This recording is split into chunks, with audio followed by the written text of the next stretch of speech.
He was on a bike that evening, laughing with his boys, moving reckless through the South Side like nothing could touch him, posting his location online like it was just another joke for the timeline.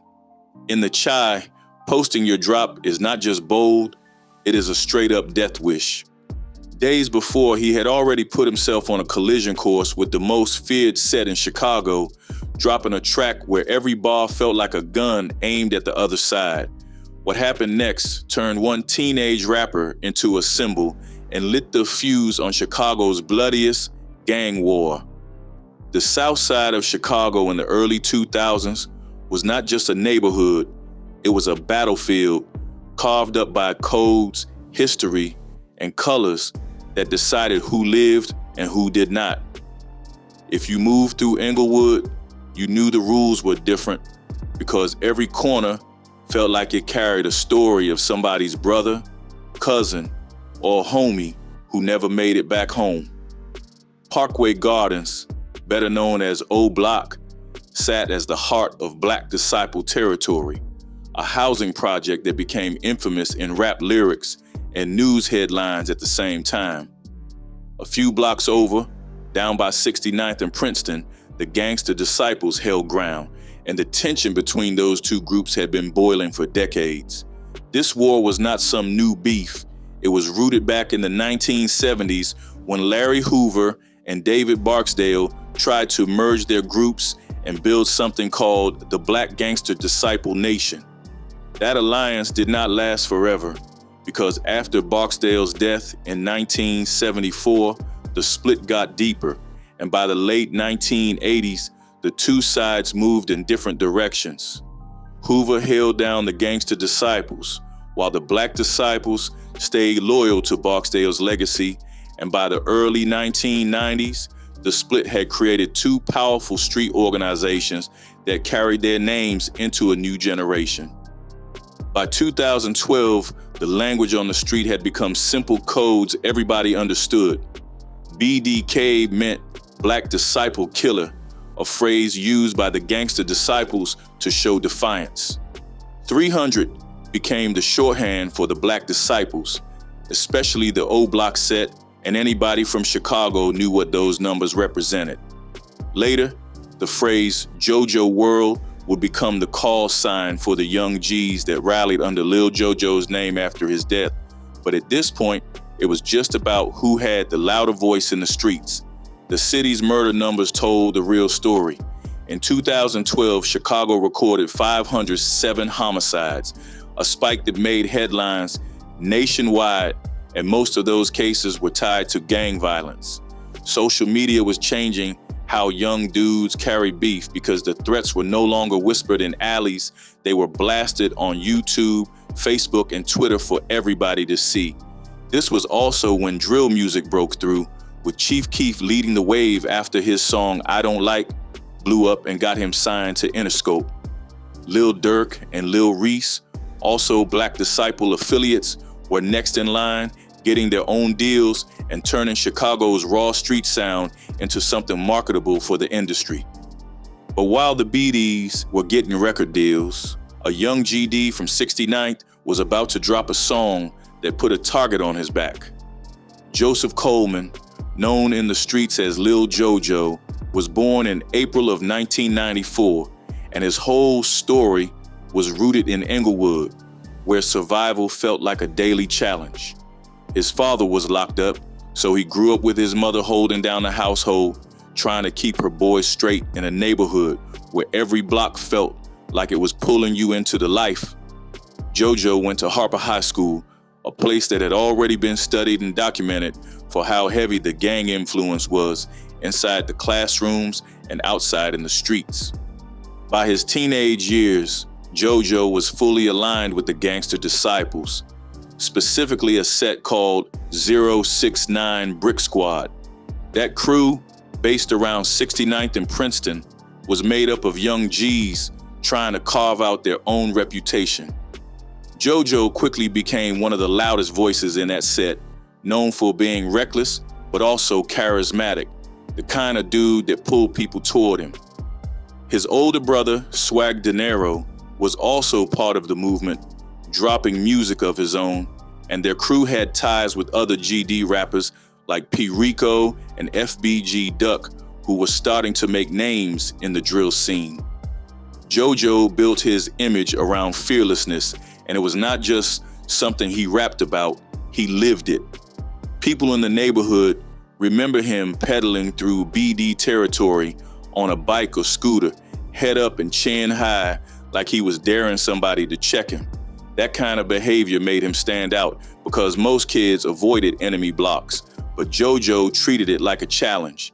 Music became his weapon, and he was dead set on using rap as both his ticket out and his megaphone against his rivals. He was not chasing polished lyrics or major label polish. He was going for raw energy that spoke directly to the streets around him. His songs were recorded in small studios, dropped on YouTube, and spread quickly through word of mouth and social media. He might not have had the national spotlight yet, but in Englewood, his name carried weight. Swag De Niro often described Jojo as somebody who wanted fame, but also somebody who never backed down from disrespect, no matter how dangerous it got.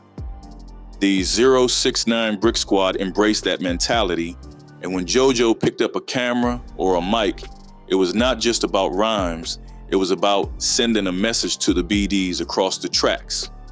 In his teenage years, Jojo watched the rise of Chief Keef, Lil Durk, and Lil Reese, all from the BD side, getting major record deals while the GDs were left in the cold.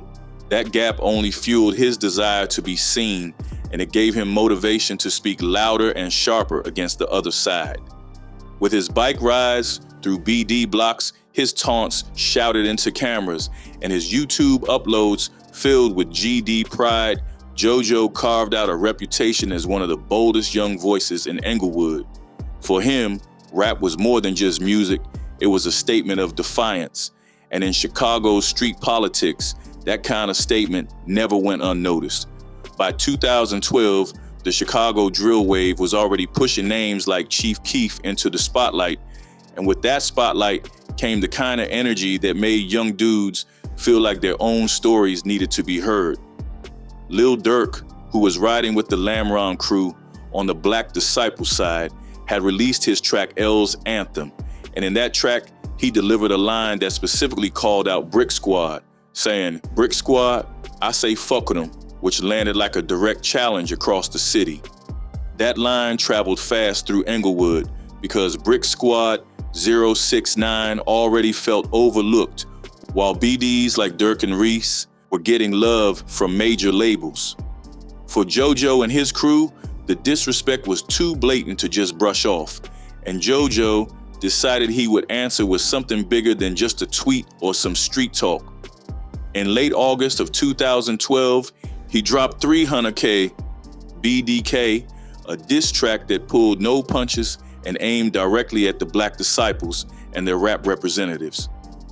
On 300K BDK, Jojo shouted BDK over and over, a phrase meaning Black Disciple Killer, and the entire song was crafted as a warning shot towards sets like Lamron and O Block.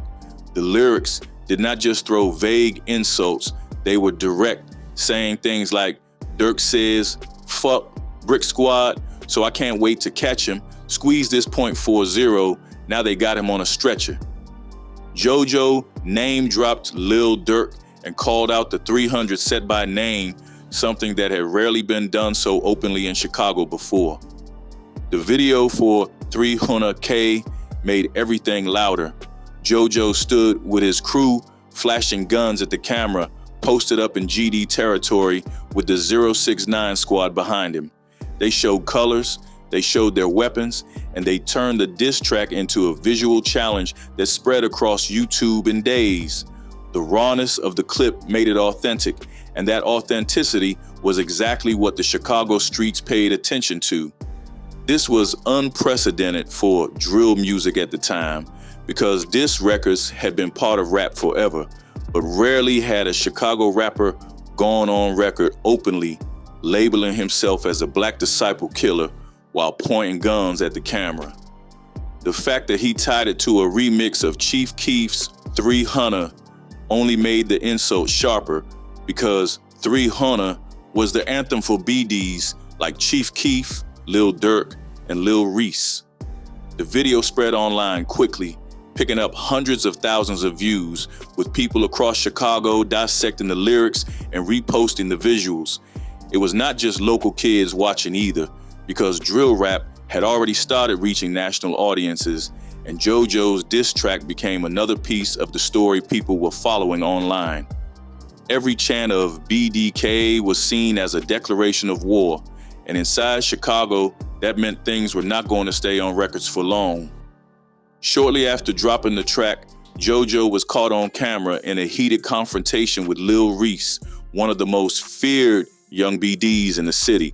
The footage showed JoJo calling out Reese while Reese looked into the camera and said directly, "Joe, I'ma kill you."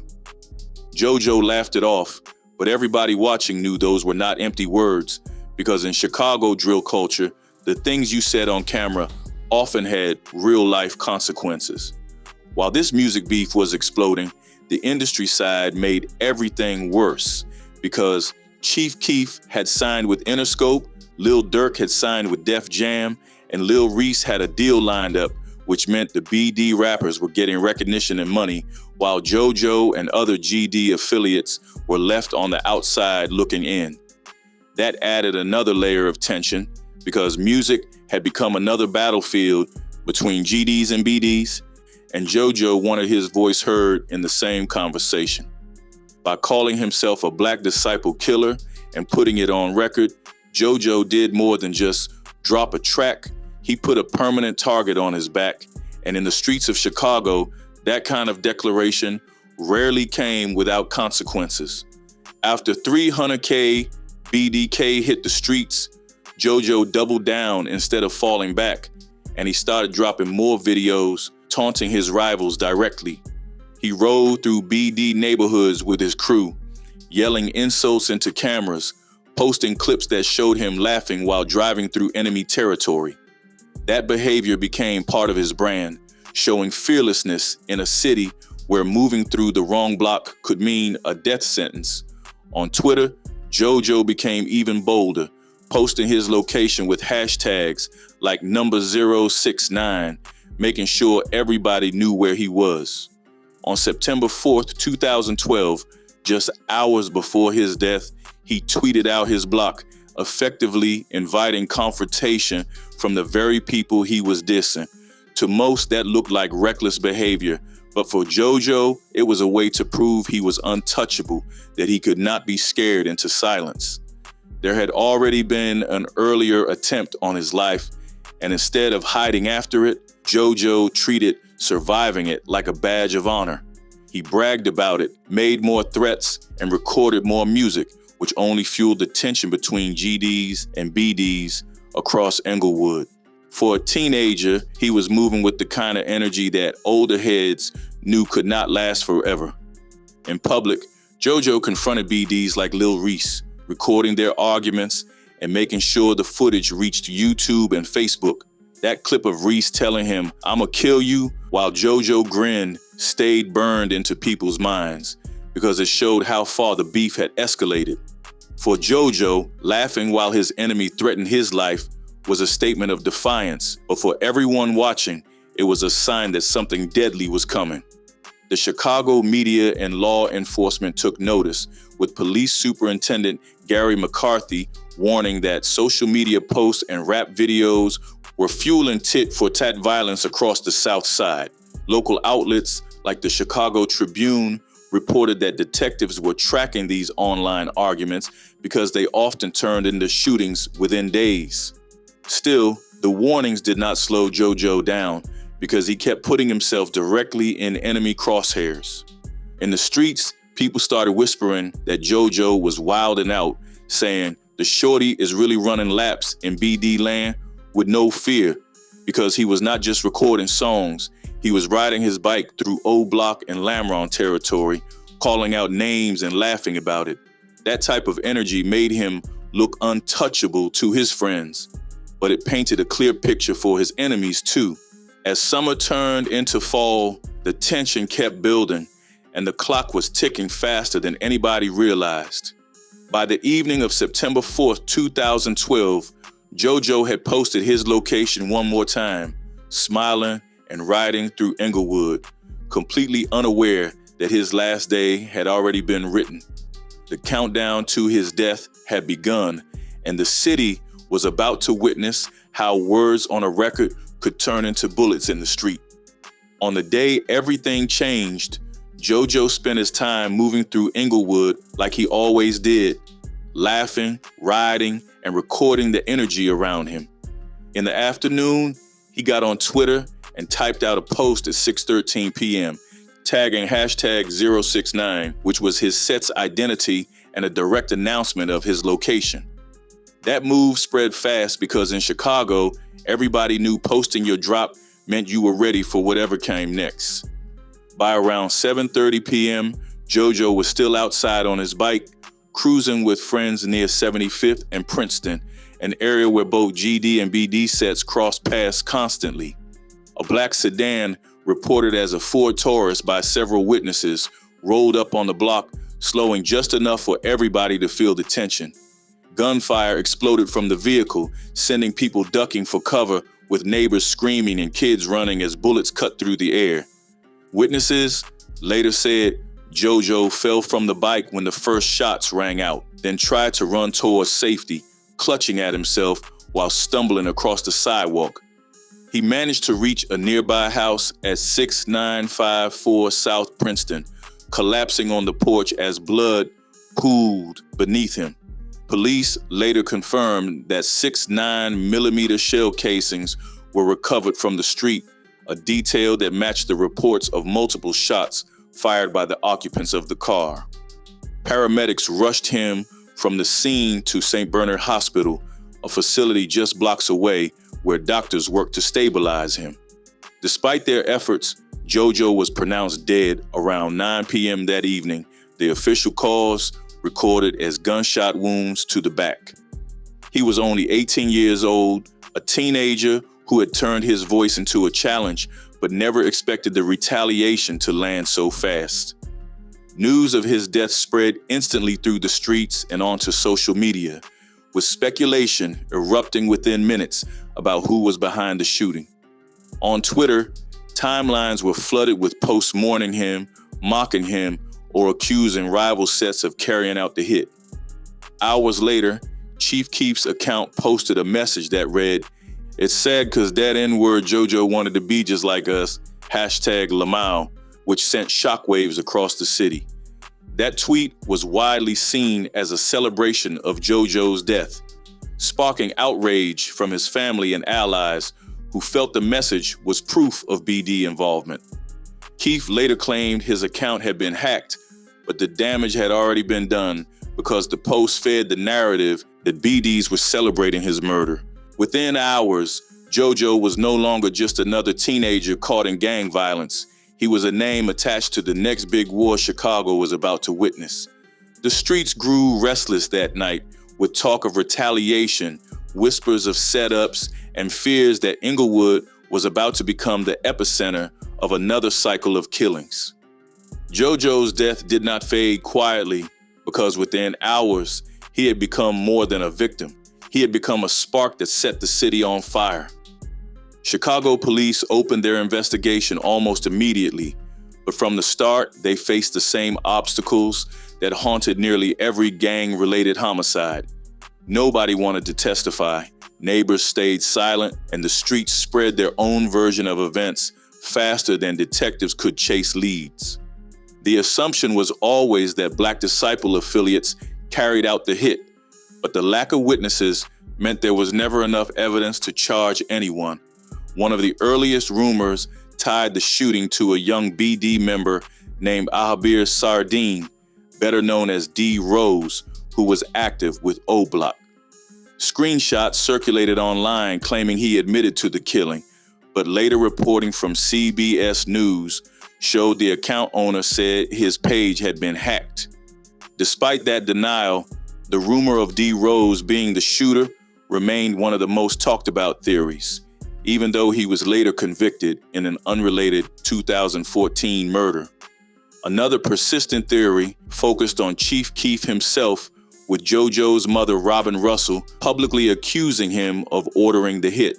In an interview with BET News, she said she did not believe Keef pulled the trigger, but insisted he paid someone to kill her son. She also claimed police told her they were pursuing leads, connecting him to the crime, though no such evidence ever surfaced in court records. Keef continued to deny the accusation, repeating that he had nothing to do with the shooting, but the suspicion never fully disappeared. Some in the neighborhood believed the murder was part of a revenge cycle connected to the death of O.D. Perry, a respected BD member killed in 2011. Perry's killing had already been linked to GD affiliates, and the idea of JoJo calling himself Black Disciple Killer made him an easy target for payback. This theory spread quickly because retaliation was already the foundation of gang politics in Chicago, but again, there was no direct evidence tying OD's death to JoJo's killing. Another claim, whispered through Englewood, was that elements inside the police department were protecting certain individuals by keeping evidence buried. Community members said corruption and street politics often overlapped in Chicago, and some believed JoJo's murder fell into that category.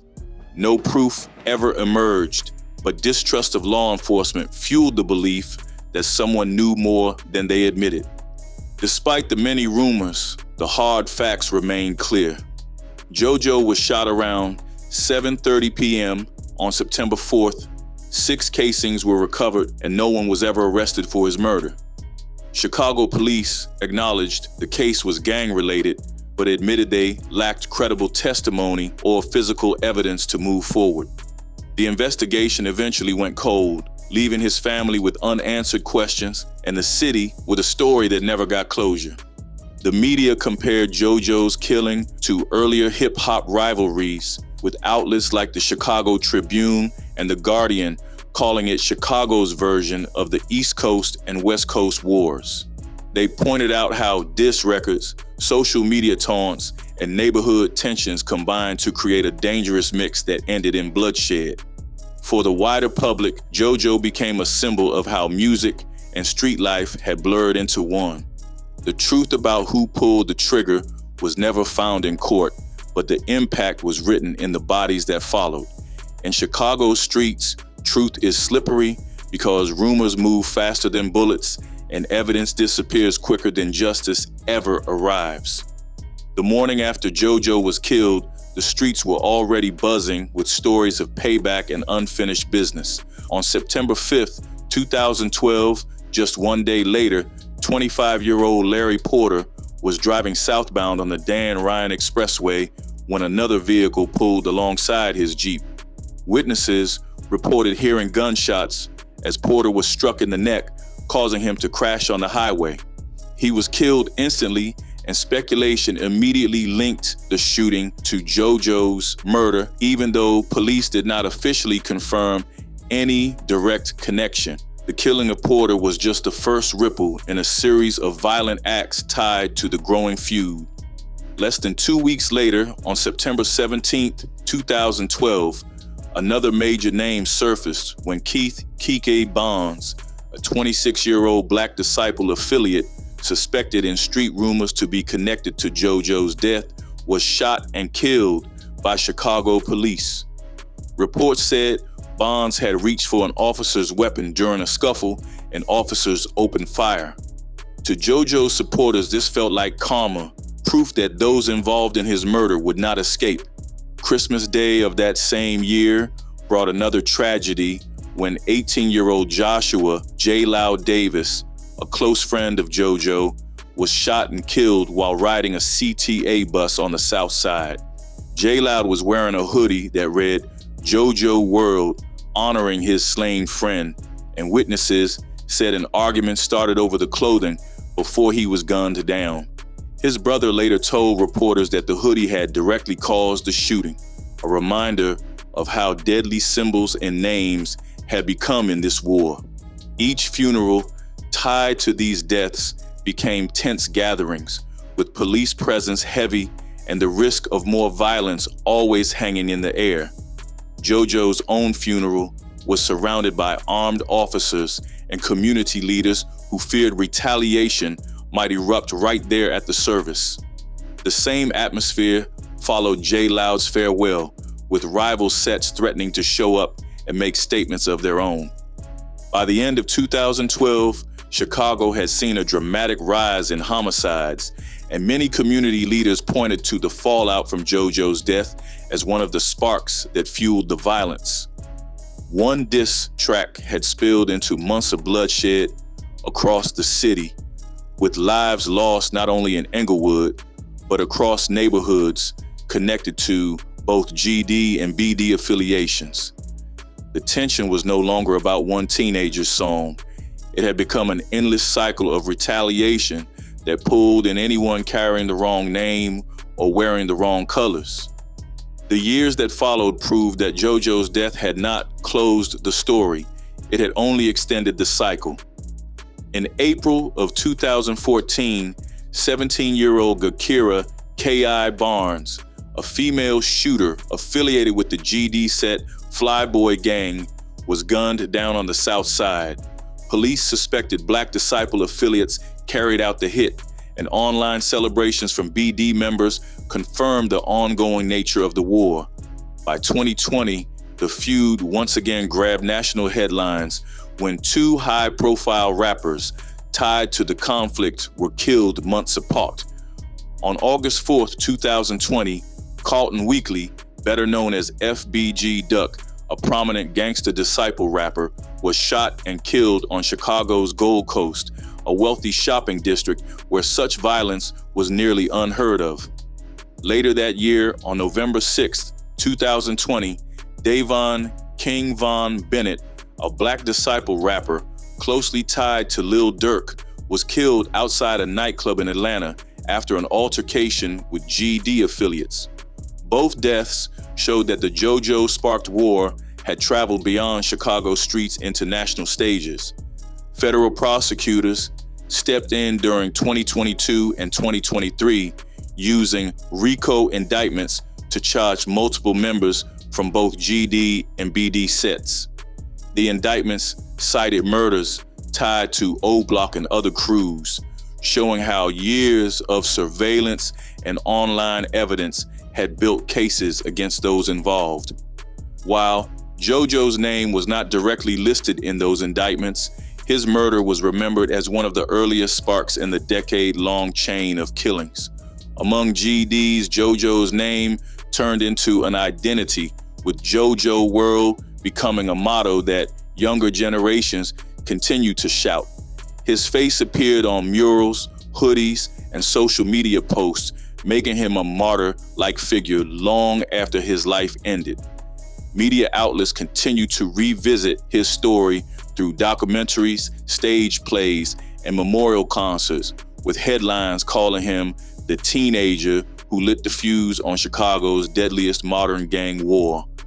What started as one teenager yelling BDK into a camera still echoes years later, because the lines between music, street politics, and bloodshed have only grown sharper with time. Lil Jojo's story proves how a diss track can transform into a war cry that outlives the artist who made it.